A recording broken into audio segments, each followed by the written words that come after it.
Merci, monsieur le député. La parole est à monsieur Jacques Krabal pour le groupe RRDP.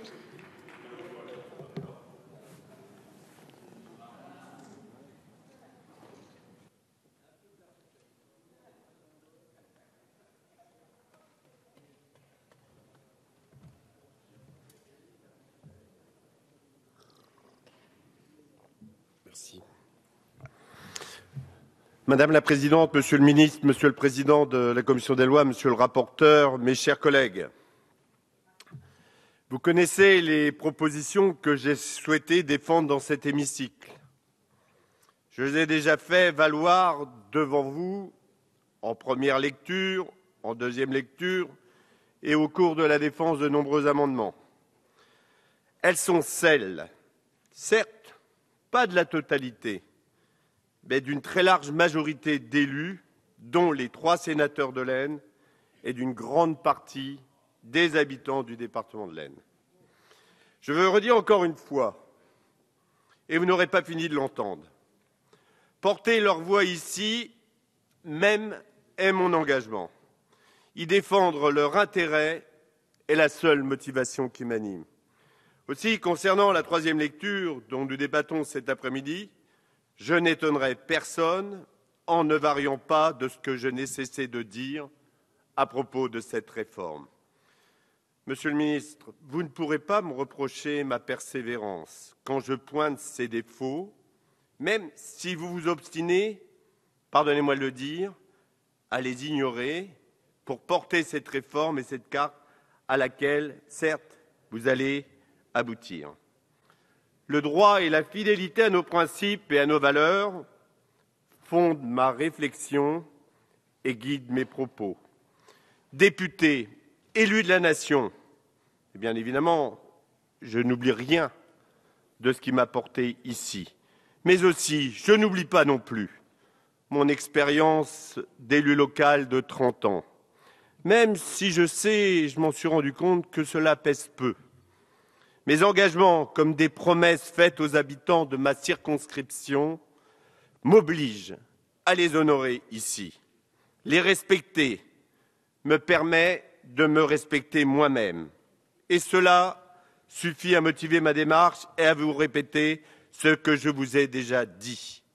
De toutes les façons que je puisse le faire, peut-être s'en trouvera-t-il une qui vous fera voir les choses différemment et qui vous permettra de corriger ce qui le nécessite. Ainsi, Monsieur le Ministre, une fois encore, je vous le dis, la Picardie n'a pas et n'aura jamais de cohérence d'identité dans ces 3 départements en dehors de la Somme et d'Amiens. Et que la grande majorité des habitants de l'Aisne, la grande majorité, je n'ai pas dit la totalité, ne se sont jamais sentis picards comme ils ne se sentiront jamais nordistes. Comme vient de le dire avec brio mon collègue Alain Touré, oui, pour que ces fusions fonctionnent, il faut de l'affection entre les territoires. Mais pour qu'il y ait de l'affection, il faut qu'il y ait des affinités, mon cher Alain. Et là, il n'y en aura jamais, excepté comme il y en a en Normandie, certes. Et je veux redire encore que les 3 sénateurs axonais qui siègent sur des bancs différents reconnaissaient que l'attractivité de notre département est tournée vers la Marne et Reims, vers l'Est et non pas vers le Nord. Comment ne pas être déçu du résultat obtenu quand tout le monde, ou presque, souscrivait au principe même de cette réforme? Qu'on se souvienne de toutes les étapes par lesquelles ce projet de loi est passé pour se convaincre que les choix qu'il porte maintenant ne peuvent globalement être frappés au coin du bon sens, mais plutôt frappés au sceau de l'arbitraire. Au-delà du fond et de l'autosatisfaction ambiante, rappelons-nous quand même la démarche et la méthode législative qui ne manquent pas de nous interpeller. C'était le 18 juin dernier que le projet a été déposé sur le bureau du Sénat, jour de son adoption au Conseil des ministres, et c'est donc le 17 décembre prochain qu'il devra être définitivement adopté par notre Assemblée. Il aura fallu, passez-moi l'expression, 7 mois de gestation législative pour que ce texte voie le jour quand vous aviez engagé la procédure accélérée dès son dépôt, un nouveau record est établi en la matière. Vous me permettrez de signaler au passage que lors de l'examen de la résolution modifiant le règlement, le groupe de RDP avait demandé par la voix de son président Roger Gérard Schwarzenberg que le gouvernement fasse savoir s'il engageait la procédure accélérée au moment du dépôt des projets de loi et non pas après, ce qui nous semble plus convenable et plus vertueux. Cette réforme et la nouvelle carte des régions auront au moins prouvé votre sens de l'innovation. Non seulement elle aboutit dans certains cas au mariage de la carpe et du lapin, une fable que même Jean de La Fontaine n'a pas osé écrire, mais dans le cadre d'une procédure accélérée, elle a entraîné 2 lectures dans chaque chambre. Le gouvernement s'est enferré dans des contradictions qu'il n'avait pas anticipées. Comme souvent, le principe est dicté à l'alinéa 3 de l'article 42 de la Constitution, qui stipule un délai de 6 semaines pour l'examen en séance d'un projet de loi, n'est pas respecté. On le contourne donc délibérément en recourant à la procédure accélérée dictée à l'alinéa 4 du même article, mais celui-ci suppose l'urgence à légiférer et une lecture par chambre. Force est donc de constater que la distance qu'il y a entre la règle et le respect qu'on lui porte n'est rien d'autre qu'une nouvelle preuve de précipitation. Aussi, quand les doutes surviennent, notamment pour ce qui concerne la constitutionnalité du report des élections cantonales en mars 2015, avec un délai supplémentaire, une marge de manœuvre que l'on veut se ménager avec un Sénat appelé à basculer, on fait la preuve d'un besoin de temporiser. C'est donc pour le moins aller à U et à Dia. Ces contradictions nous amènent donc aujourd'hui, le 8 décembre, à redébattre d'un texte quasiment identique à celui voté le 25 novembre dernier. Comme le groupe de RDP le proposait, il est tout de même heureux que l'article 12 bis A, introduit par le rapporteur de ce projet de loi, ait été supprimé par le gouvernement. Là encore, le passage devant le Conseil constitutionnel s'annonçait périlleux. Pardonnez-moi de le rappeler, au-delà de vos déclarations, monsieur le rapporteur, monsieur le ministre, cette réforme manque de préparation et souffre de précipitation, d'hésitation, d'approximation, et j'y ajouterai encore d'absence réelle de concertation et de dialogue avec les acteurs locaux. Tels sont les ingrédients qui vont manquer à jamais à cette réforme. Même s'il y a eu ici des avancées, Alain Tourret le rappelait tout à l'heure pour ce qui est de la Normandie, ceci étant, il faut regarder ce qui aurait pu être amélioré avec la frustration qui naît dans quelques territoires, du mécontentement en Alsace, en Bretagne, et aussi dans 4 ou 5 départements qui ne se retrouvent pas du tout dans cette carte.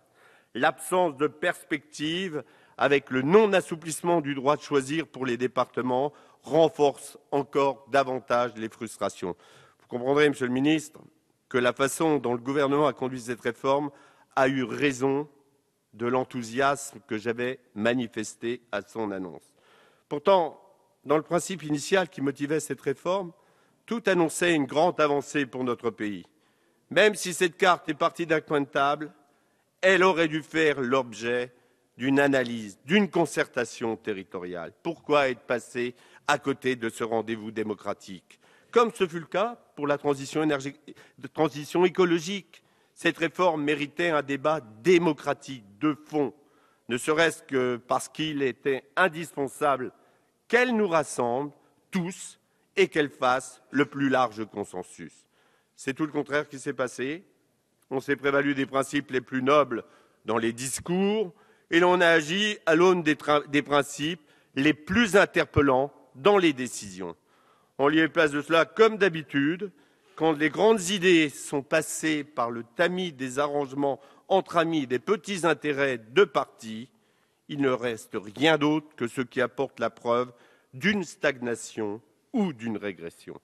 La meilleure preuve de déni de démocratie dans la conduite de cette réforme est le sort que l'on a réservé au droit d'option, en faisant un droit à la fois virtuel et irréel.